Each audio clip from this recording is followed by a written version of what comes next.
नमस्कार साथियों, स्वागत है आपके अपने YouTube channel Shivani maths academy Raju sir पे। आज हम देखेंगे एवरेज औसत का पार्ट बी। इससे पहले हमने औसत का बेसिक देखे थे कि किस तरह से हमें क्वेश्चन पूछता है और हमें किस तरह से आंसर निकालना चाहिए, औसत होता क्या है, इसके पीछे का लॉजिक क्या है। ये सारी चीज़ें हम पिछली क्लास में देख चुके हैं। अगर जो इस क्लास में नया हो तो पिछली क्लास को ज़रूर देखें। अब इसमें कुछ पैटर्न इस तरीके से आते हैं दोस्तों, जैसे ये क्वेश्चन दे दिया कि सतत 5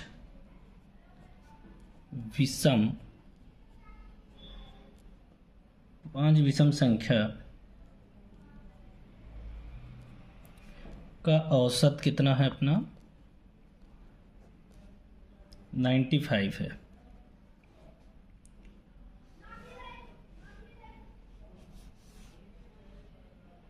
तो सबसे बड़ी संख्या क्या होगी?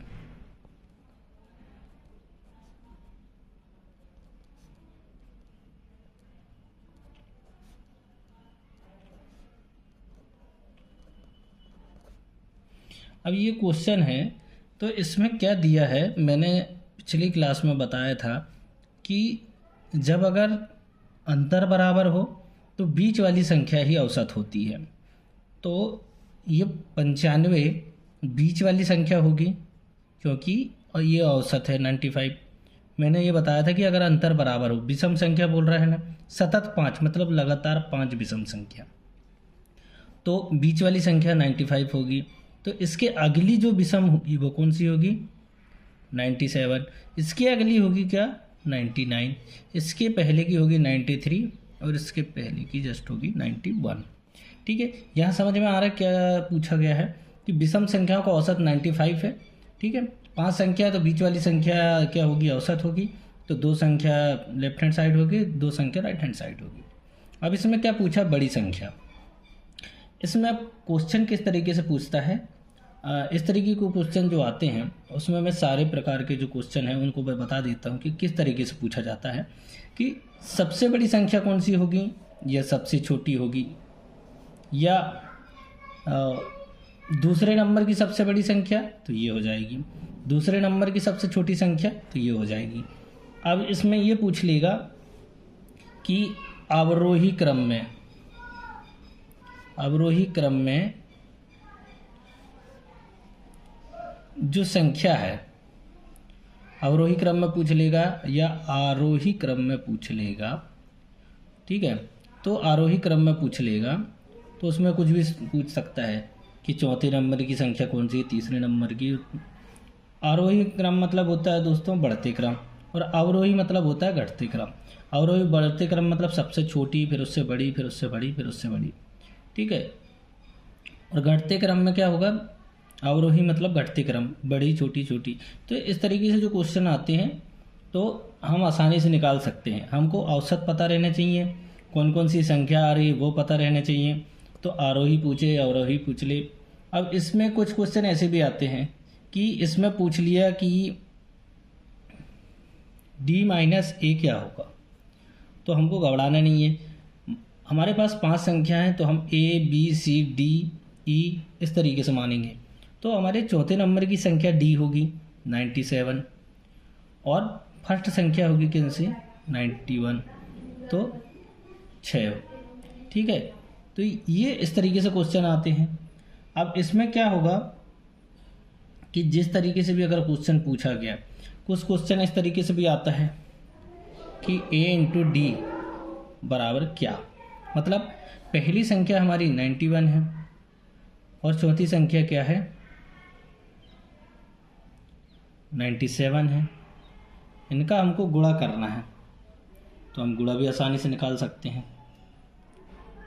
हैं। तो मैंने ये बता दिया कि एक ही क्वेश्चन में आपको किस तरीके से घुमा सकता है, तो उस तरीके के क्वेश्चन यहाँ पे बनेंगे। वो सारे क्वेश्चनों को मैंने यहाँ पे कवर करा दिया हूँ कि जिससे कि आपका पूरा बेस मजबूत हो जाए कि क्या पूछा जाता है, कैसे निकालना है। ये विषम संख्या दिया है, सम संख्या देगा या लगातार संख्या देगा, उसमें किस तरीके के क्वेश्चन बन सकते हैं मैंने वो बताया। नमस्कार साथियों, अब देखते हैं ये नेक्स्ट क्वेश्चन क्या दिया है कि 3 संख्याओं का औसत 28 है।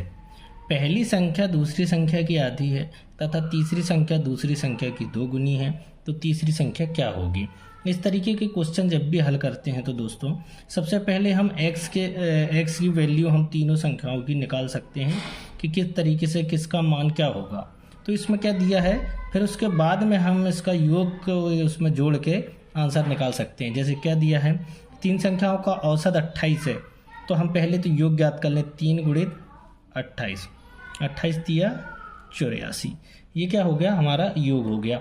अब हम देखते हैं कि संख्या कौन कौन सी है। पहली जो संख्या दूसरी संख्या की आधी है। मान के चलो अगर पहली संख्या x है और ये जो है दूसरी संख्या की आधी है, तो मतलब दूसरी संख्या क्या होगी, इससे दुगनी होगी, मतलब दूसरी संख्या 2x होगी। तभी तो ये पहली संख्या जो है दूसरी संख्या की आधी है। समझ में आ रहा है दोस्तों। इस तरीके के जो क्वेश्चन हैं उनको हल करने के लिए हम x की वैल्यू को कहीं से भी मान के आंसर निकाल सकते हैं। जैसे पहली संख्या को x मान लिए या इसको x मान लेंगे तो ये x/2 हो जाएगा, आधा। तो हम इसको क्या है आसान बनाने के लिए पहली संख्या को x, तो ये 2 गुनी होगी, क्योंकि ये आधी है तो ये दुगनी होगी, तो ये 2x हो गया। फिर आगे क्या बोल रहा है कि जो दूसरी संख्या, जो तीसरी संख्या है वो दूसरी संख्या की दोगुनी है, तो जो तीसरी संख्या दूसरी संख्या क्या है अपनी 2x, तो ये क्या हो जाएगी 4x, क्योंकि ये दूसरी संख्या की 2 गुनी है। कौन सी, तीसरी संख्या। तो ये हमको वैल्यू पता हो गई। और टोटल योग है संख्याओं का 84, तो हम निकाल सकते हैं अब क्या है कि x plus 2x plus 4x बराबर में 84 योग है। 4 2 6 7x, 7x बराबर 84, तो x बराबर क्या हो जाएगा 12 7 84, x का मान हो जाएगा 12। समझ में आया दोस्तों किस तरह से निकाले हम। और ये x की वैल्यू क्या है, तीसरी संख्या ज्ञात कर रहा है, तो तीसरी संख्या क्या है 4x, और x की वैल्यू हमको पता हो गई है।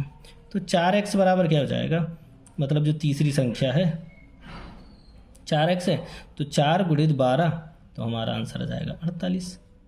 ठीक है, आशा करता हूँ दोस्तों ये क्वेश्चन आपको समझ में आया होगा और बहुत आसान तरीके से बताया हूँ मैं। और मैं इस सेशन में जो परीक्षा में हाई लेवल के जो क्वेश्चन आते हैं और बहुत आसान तरीके से मैं इसका बेसिक बता रहा हूँ, और जब आप ये परीक्षा हल में आप करोगे तो बहुत आसान तरीके से आप कर सकते हो, क्योंकि बेस आपका मजबूत हो तो क्वेश्चन कितना ही घुमा ले आप आंसर लगा सकते हो। जिस तरीके से अगला क्वेश्चन दिया है, देखते हैं कि इसमें क्या दिया है कि m संख्याओं का औसत n² है तथा n संख्याओं का औसत m² है, तो m + n संख्याओं का औसत कितना होगा। अब ये क्वेश्चन देखने में तो बहुत कठिन लग रहा है, पर हमको क्या करना है, बेसिक अपना सही है तो हम इसको बेसिक से करते हैं। सबसे पहले वाली संख्याओं का योग निकाल लेते हैं कि m संख्याओं का औसत कितना है n², तो इनका योग निकालने के लिए क्या करेंगे, हम गुणा करते हैं, तो mn², तो हमारा mn² ये क्या आ गया, m संख्याओं का औसत का जो योग है वो आ गया, संख्याओं का योग आ गया। अब n संख्याओं का जो औसत है m² है, तो इन संख्याओं का योग कितना होगा, n गुणित m², तो ये n m² हो जाएगा। तो संख्याओं का औसत ज्ञात करना है किसका, m + n का।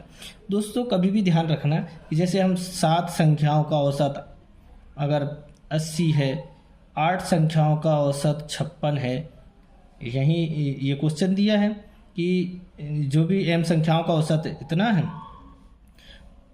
मतलब इन संख्याओं का योग निकाल के चलो हम कि ये इतना है, तो इनका योग क्या होगा 7 × 8 = 56, 560, और इनका इसमें गुणा करेंगे तो जो भी संख्या आएगी, तो हम क्या कर सकते हैं कि जैसे इसमें दिया कि mn² ये योग है संख्याओं का, nm² ये इनका योग है, तो हम क्या करेंगे, m और m पूछा है ना, कि जैसे 5 संख्याओं का औसत 4 है, 4 संख्याओं का औसत 5 है, तो इनका योग दोनों का 20-20 है, पर हम बोलेंगे दोनों संख्याओं का औसत कितना होगा, टोटल संख्या मतलब 5 और 4 9 संख्याओं का, तो हम ये 20 + 20 और इसके भागित में क्या करेंगे, टोटल संख्या 9।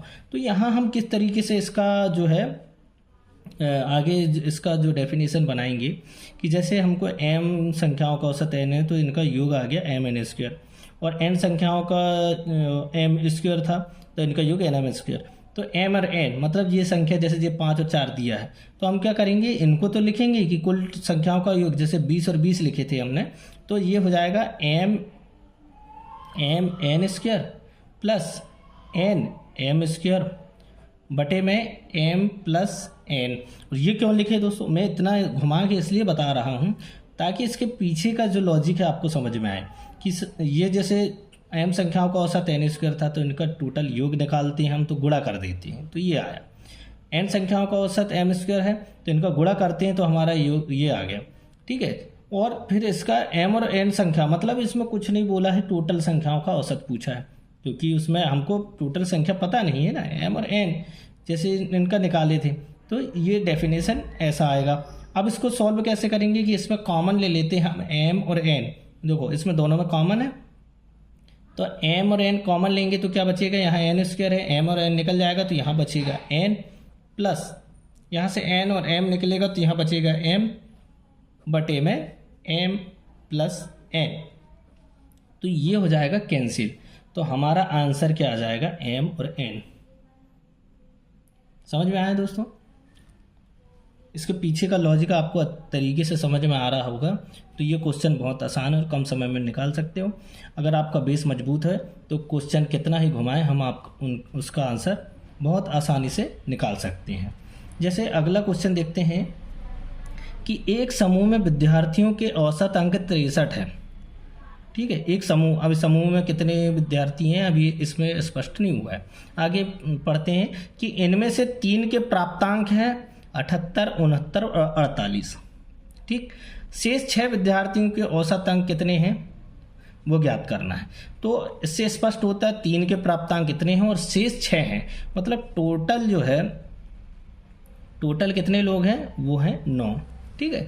तो इसमें क्या है कि विद्यार्थियों के औसत अंक कितना 63 है समूह में, मतलब टोटल 9 है तो इनका औसत 63 है। तो हम 3 9 27 के साथ हासिल कर 2, 3 6 18 और 2 9 6 54 और 2 56, तो ये 567 हमारा क्या है, टोटल योग आ गया। कैसे आया, 3 के प्राप्तांक ये हैं और शेष संख्या 6, मतलब 6 विद्यार्थी बोल रहा है, तो मतलब टोटल कितने विद्यार्थी है 9, और इनके समूह मतलब टोटल जो है 9 है, 9 लोगों का समूह का योग मतलब औसत अंक कितने 63 है, तो हमारा टोटल योग इसका निकाल लेते हैं तो इस 567 आया। अब ये क्वेश्चन मतलब वो फार्मूला लिखने की ज़रूरत तो नहीं है कि सभी संख्याओं का योग बटे कुल संख्या बराबर औसत, तो उसको त्रिया गुणा करके हम इनका योग निकालते हैं, ठीक है। ये तो आपको आता होगा। अब क्या दिया है कि 78, 69 और 48 ये 3 प्राप्तांक है, 8 दूनी 16 और 8 3 24 1 25 की 5 हासिल का 2, तो 6 4 10 और 7 और 2 9, तो 195 ये 3 लोगों का योग है। तो 195 इसमें घटा देंगे तभी तो 6 लोगों का हमको औसत प्राप्त होगा, मतलब 6 लोगों की जो जितना भी योग है वो ज्ञात हो जाएगा। तो 7 में से 5 गया 2, 16 में से 9 गया तो 7, और ये बच जाएगा कितना, 4 में से 1 गया 3, तो 372। ये 372 कैसे आया, ये 9 टोटल संख्या थी, 63 में इसका योग निकाले तो 567 आया। अब 3 लोगों का योग दिया है तो 3 लोगों को हम जोड़ लेंगे तो 195 हो जाएगा, और बचे 6 लोग, क्योंकि 3 लोगों का इसमें से टोटल 9 में से हम 3 लोगों का घटा देंगे तो हमारी टोटल योग की संख्या कितनी आ जाएगी 372। इसी में हम 6 का भाग कर देंगे तो हमें औसत मिल जाएगा 6 विद्यार्थियों का। समझ में आ रहा है, 6 6 36 बच गया 1, 6 दूनी 12, तो हमारा आंसर आ जाएगा 62, ठीक है। आशा करता हूँ कि समझ में आया होगा। मैं एक बार और रिपीट कर देता हूँ कि इसमें विद्यार्थियों की संख्या 63 दी है, मतलब औसत 63 दिया गया है, 3 के प्राप्तांक इतने दिए हैं, शेष 6 बचे हुए हैं, हाँ। तो टोटल 6 और 3 9 लोग हो गए, तो इनका योग निकालते हैं 567 आ रहा है, और ये जितने 3 लोगों का प्राप्तांक दिया उनको जोड़ के टोटल 9 में से घटा देंगे तो बचे जो शेष 6 विद्यार्थी हैं उनका योग आ जाएगा। और योग 372 है तो औसत क्या होता है, योग बटे कुल संख्या, तो औसत निकल जाएगा। 6 का भाग करेंगे तो 62 हमारा आंसर आ जाएगा। ठीक है। अब देखते हैं अगले क्रम में कि किसी परीक्षा में छात्रों और तथा छात्राओं के औसत प्राप्तांक क्रमशः 71 तथा 73 है। ठीक है। समस्त विद्यार्थियों का औसत प्राप्तांक 71.8 है, तो छात्रों तथा छात्राओं का अनुपात कितना होगा। ठीक है। अब इसमें क्या करेंगे हम कि छात्र को x मान लेंगे, छात्राओं को y मान लेंगे। ठीक है। अब क्या होगा कि छात्रों का औसत अगर 71 है तो इनका 71 गुणित x कर लेंगे, इनका योग आ जाएगा। 73 गुणा y कर लेंगे तो ये y का योग आ जाएगा। अब टोटल छात्रों का तो x प्लस y और 71.8 ये योग आ जाएगा। समझ में आया किस तरीके से कर रहे हैं कि भाई हमको पता नहीं है कि छात्र और छात्राओं का मतलब कितनी संख्या, x है छात्रों और एक y है छात्राओं। ठीक है। तो मतलब लड़के x और लड़कियां y मान लिए, तो हम इनका योग कैसे निकालते हैं, औसत दिया है तो इसमें गुणा कर देंगे, इसका औसत दिया है तो y का गुणा कर देंगे, तो ये क्या है, योग आ गया कि इनका लड़कों का, ये लड़कियों का, और लड़के प्लस लड़कियों का मतलब x प्लस y का टोटल कितना योग है और मतलब औसत इतना है, तो इनमें गुणा कर देंगे। तो इसका कैसे आ जाएगा कि 71.8 x प्लस 71.8 y ये निकल जाएगा। ये बहुत लॉजिक वाला क्वेश्चन है, आपको बस कुछ नहीं दिया है वैसे ही करना है। जो हम जिस तरीके से अगर डिजिट दी होती है, संख्याएं दी होती हैं, उनको निकालते हैं, उसी तरीके से इसको निकाल रहे हैं। बस ये है कि हमको x और y को लेके चलना है। अब क्या होता है कि हम x और y को अगर जोड़ दें तो x और प्लस y ये दोनों बराबर हो जाएंगे। मतलब टोटल जितने छात्र जितने भी मतलब विद्यार्थी हैं वो क्या होंगे, लड़के और लड़कियां होंगे। मतलब इन दोनों को जोड़ने पर हमको ये प्राप्त होगा, मतलब 71x प्लस 73y बराबर कितना हो जाएगा, ये बराबर हो जाएगा 71.8x प्लस 71.8y, यही होगा। तो हम क्या करेंगे, इनको x को और y को एक तरफ कर लेंगे। 71x माइनस 71.8x बराबर 73y माइनस 71.8y। ये आपको देखने में लग रहा होगा बहुत बड़ा क्वेश्चन है, बट इसको लॉजिकली आप करोगे तो बहुत आसान है। 71 में से 71.8 गया तो कितना आ जाएगा, 0.8x बराबर में 0.8x, और ये 73 में से 71.8 जाएगा तो ये कितना जाएगा, ये 10 में से 8 गया 2 बच गया कितना 72, तो ये आ जाएगा कितना 2.2 आ जाएगा। अब इनको जो है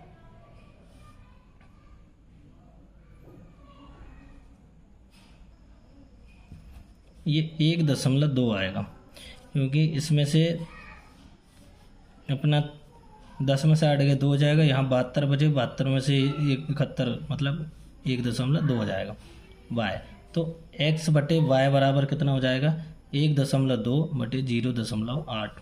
अब इनको दशमलव से दशमलव काट देंगे तो हमारे पास में ये 4 दूनी 8 हो जाएगा, 4 तिया 12, तो 3/2 अनुपात में हमारा आंसर निकल के आ जाएगा। ठीक है। क्वेश्चन आपको समझ में आया होगा, बहुत ही आसान तरीके से दिया है। आपको कुछ नहीं करना है, एक बार और रिपीट कर देता हूँ मैं कि किसी परीक्षा में छात्रों और छात्राओं का औसत प्राप्तांक 71 है और 73 है, और हमको बताया नहीं गया है कि कितने लड़के हैं कितनी लड़कियां हैं। टोटल लड़के लड़कियों की संख्याओं का औसत जो है इतना है, तो हमको कुछ नहीं करना है। कैसे ज्ञात करते हैं, हमको योग ज्ञात करना रहता है, छात्रों का अलग छात्राओं का अलग फिर टोटल का अलग। तो वैसे ही किए हैं हमने, छात्राओं का 71x छात्राओं का 73y और इन दोनों का x प्लस वाई 71.8 आ जाएगा। और इसी को क्या करेंगे हम, 71x प्लस 73y बराबर हो जाएगा 71.8x, जिसमें गुणा हो जाएगा तो y का गुणा होगा तो इतना हो जाएगा। x की वैल्यू इधर हम कर लेंगे तो हमारे पास में ये माइनस होके कितना हो जाएगा 0.8x और 1.y हो जाएगा। x बटे वाई बराबर इतना हो जाएगा। तो हमारा आंसर कितना निकल के आ जाएगा 3/2। ठीक है, अब देखते हैं कि 50 संख्याओं का औसत 36 है। जिस तरीके के क्वेश्चन परीक्षाओं में पूछे जाते हैं, मैंने पूरे क्वेश्चन को आपको सामने जो है लेकर आ गया हूँ। ठीक है, हर तरीके से जो क्वेश्चन पूछे जाते हैं वो पूरे तरीके के क्वेश्चन मैंने यहाँ पे आपके सामने लाकर खड़ा कर दिया हूँ। अब ये है कि इसको आप अच्छे से देख लें, और इसका जो बेसिक है आपको फर्स्ट पार्ट में दिख जाएगा। आप फर्स्ट पार्ट देखोगे और ये सेकंड पार्ट देखोगे, मैं गारंटी देता हूँ कि औसत के कोई भी क्वेश्चन आप कभी छोड़ नहीं पाओगे, क्योंकि मैंने बहुत बेसिक तरीके से समझाया हूँ और जितना मेरे से हो सके उतना अच्छे तरीके से समझाया हूँ, ताकि आपको जो सोचने समझने की शक्ति है वो इम्प्रूव हो, ताकि हम, क्योंकि बेसिक हमारा अगर मजबूत हो जाता है तो हमको आंसर निकालने में कोई भी दिक्कत नहीं होती है। ठीक है, तो मैंने हर तरीके के क्वेश्चन जो औसत के कंपटीशन की दृष्टि से आते हैं वो पूरे क्वेश्चन मैं आपको करवा चुका हूँ। ये लास्ट क्वेश्चन है। इस तरीके के क्वेश्चन भी ज़्यादातर पूछे जाते हैं।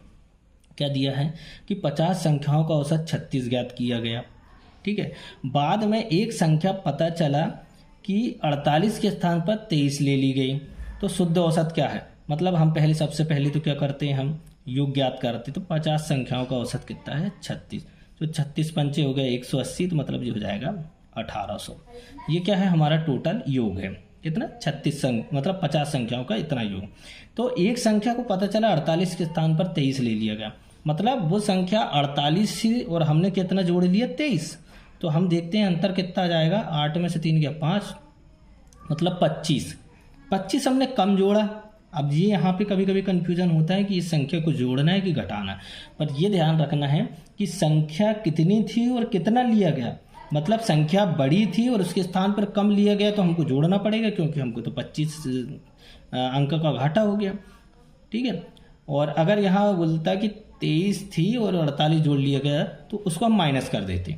ठीक है, समझ में आया, क्योंकि 48 थी उसके स्थान पर 23 ले लिया गया, मतलब 25 कम लिया ना, तो हम इसमें क्या करेंगे 25 जोड़ देंगे, तो हमारे पास में इसका योग आ जाएगा 1825। फिर क्या बोला है कि शुद्ध औसत संख्या कितनी है हमारी, संख्या उतनी ही है 1825 बटे 50। ठीक है, तो हम 5 से भाग करेंगे तो कितना आ जाएगा कि 5 × 15 बच गया 3, 5 × 30 बच गया 5।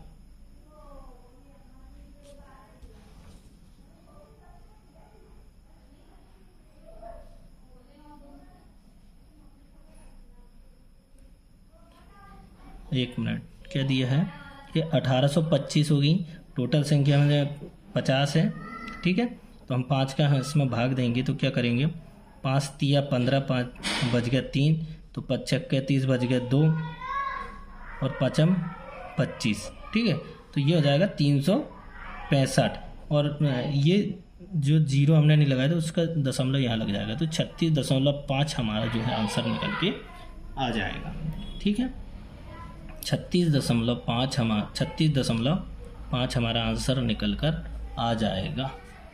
ठीक है दोस्तों, आशा करता हूँ कि ये समझ में आया होगा। आगे और भी क्वेश्चन है। ये क्या दिया है कि गणित में 28 छात्राओं द्वारा अंकों का औसत 50 था। 28 छात्राओं द्वारा औसत जो है 50 था। 8 छात्र विद्यालय छोड़कर चले गए। इसमें शेष छात्राओं के औसत प्राप्तांक में 5 की वृद्धि हो गई, तो विद्यालय छोड़कर जाने वाले छात्राओं द्वारा प्राप्तांकों का औसत कितना होगा। ठीक है, इस तरीके के क्वेश्चन बहुत ज़्यादा पूछे जाते हैं। मैंने कोशिश किया हूँ कि हर तरह के क्वेश्चन जो है यहाँ पे मैं कवर करूँ। ठीक है, कि इसमें गणित में 28 छात्रों के द्वारा अंकों का औसत 50 किया। ठीक है, 50 है। ठीक है, औसत 50 है। सबसे पहले हम इनका योग ज्ञात कर लेते हैं। 28 × 50, तो 28 पंचे 140, तो ये हो जाएगा 1400। ठीक है, कि 8 छात्र विद्यालय छोड़कर चले गए, तो टोटल बचे कितने 20, और क्या हुआ, कितना बचे 20, और प्राप्तांकों में 5 की वृद्धि हो गई, मतलब औसत में औसत 55 हो गया, तो क्या हो जाएगा 55 दूनी 110, मतलब ये 1100 हो जाएगा। ठीक है, समझ में आया। क्या पूछ रहा है कि 28 छात्रों का औसत इतना था 50, तो 1400, 8 छोड़कर चले गए तो बचे 20, और इसका जो है 5 में वृद्धि हो गई तो ये 55 हो गया, तो ये कितने हो गया, तो ये 300। अब इसमें क्या पूछा है कि छोड़कर जाने वाले छात्रों के प्राप्तांकों का औसत, तो 300 था, तो 8 में हम भाग कर देंगे इसका, कुछ नहीं करना। क्वेश्चन बहुत बड़ा है, पर आप अच्छे से हल करोगे तो बहुत आसानी से हल होगा। 28 में औसत 50 है तो 1400 हो गया, 8 छोड़कर चले गए तो 20 बचा, और क्या हो गया कि औसत प्राप्तांकों में 5 की वृद्धि हो गई, 50 था औसत तो 55 हो गया, 1100, तो टोटल अंतर कितना 300 का। और तो ये 8 छात्राओं का औसत पूछ रहा है, तो 8 जाने के बाद में 300 कम हो गए ना, तो हम इनका औसत पूछ लेते हैं, तो देख लेते हैं। तो 8 तेरी 24, बच गया 6, 8 सती 56, बच गया 4, तो दशमलव का 0, तो 8 पंचे 40, 37.5 हमारा जो है आंसर निकल के आ गया। ठीक है, आशा करता हूँ कि ये क्वेश्चन समझ में आ गया होगा। 28 छात्र थे तो उनका औसत था 50, तो जो 1400 हो गया, और इसमें से 8 छोड़कर चले गए तो 20 बचे, और औसत में 5 की वृद्धि हो गई तो 55, तो इनका 1100 आया योग। अब इसमें अंतर देख लेते हैं, 300 आया, तो 8 छात्रों का औसत पूछ रहा जो गए, क्योंकि 8 के जाने से 300 जो लोग हैं, मतलब 300 अंक जो है कम हो गए, तो हम उनका औसत निकाल लेते हैं 300/8, तो 37.5 हमारा आंसर निकल के आ गया।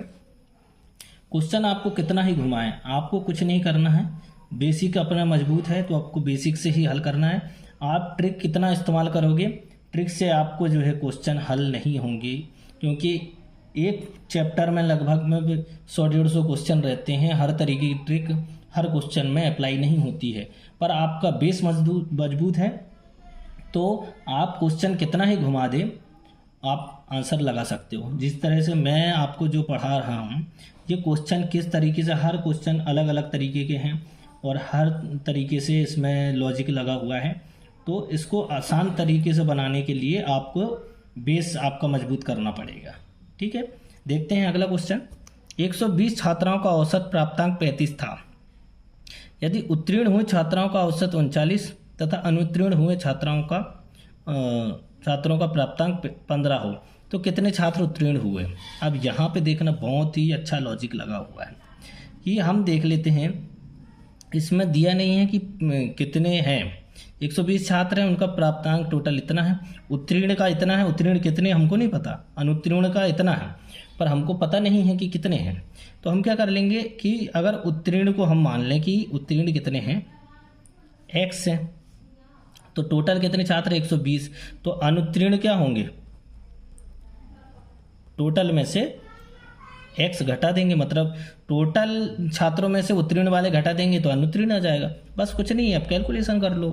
क्या है कि उत्तीर्ण छात्रों का औसत 39 है, तो उत्तीर्ण x है, तो 39 गुणा x, ठीक है, प्लस अनुत्तीर्ण कितने हैं 120, 120 माइनस x, इनका औसत कितना है 15 है, इसका गुणा कर देंगे। ठीक है, ये क्यों कर रहे हैं हम, क्योंकि ये जो है अनुत्तीर्ण वाली संख्या है और इनका औसत है, संख्याओं को गुणा करते हैं तो योग आ जाता है, इनकी संख्याओं का योग औसत में गुणा करेंगे तो योग आ जाता है। अब टोटल और ये दोनों मतलब उत्तीर्ण और अनुत्तीर्ण टोटल कितने 120 हैं, तो 120 इनका औसत कितना है 35। अब आप कैलकुलेट कर सकते हो, इसका आ जाएगा 39x प्लस 15 12 कितना होता है 15 धाम 180, 15 धाम 150 और 15 दूनी 30, मतलब ये हो जाएगा कितना 1800 माइनस 15, और ये 35 का शून्य, 35 दूनी 70 का शून्य, हासिल का 7, 35 से कम 35 और 7 कितना हो जाएगा 42। अब क्या हुआ कि ये x भी है यहाँ पे, ठीक है, तो ये 39 में से 15 घटाएंगे तो कितना आ जाएगा 24x, ठीक, और बराबर में 4200 है, उसमें से 1800 घटाएंगे तो 12 में से 8 गया 4, 3 में से 1 गया 2, तो ये हो जाएगा कितना, ये भी 2400 हो जाएगा। ठीक है, तो 24x बराबर 2400, तो x बराबर कितना आ जाएगा 100। अब इसमें क्या पूछा है कि उत्तीर्ण हुए छात्रों की संख्या ज्ञात करना है, और उत्तीर्ण हुए का x मान के चला है, तो x है की वैल्यू हमारी 100 निकल के आ गई, तो हमारा जो है उत्तीर्ण हुए छात्रों की संख्या x निकल के आ गई। और अगर अनुत्तीर्ण पूछता तो 120 माइनस x, मतलब 120 और x का मान हमारा 100 निकल के आ गया, तो हमारा आंसर आ जाता 20 अनुत्तीर्ण वालों का।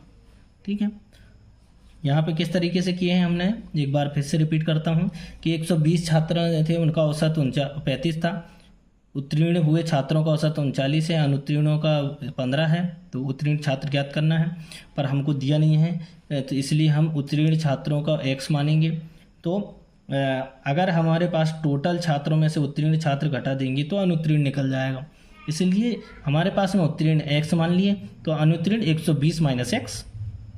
अब इसमें कैलकुलेट कर लो कि उत्तीर्ण और अनुत्तीर्ण दोनों को जोड़ देंगे तो टोटल 120 हो जाएगा, इसलिए हम 39 और इनका योग निकालते हैं तो गुणा करते हैं, इसलिए 39 गुणा x प्लस 120 माइनस x क्या है, ये अनुत्तीर्ण संख्या है, और इसके योग कितना है, मतलब औसत कितना है 15, तो इनका योग निकालेंगे तो गुणा करेंगे, बेसिक बात है। और टोटल हमारे पास में कितना है 120 गुणा 35 है।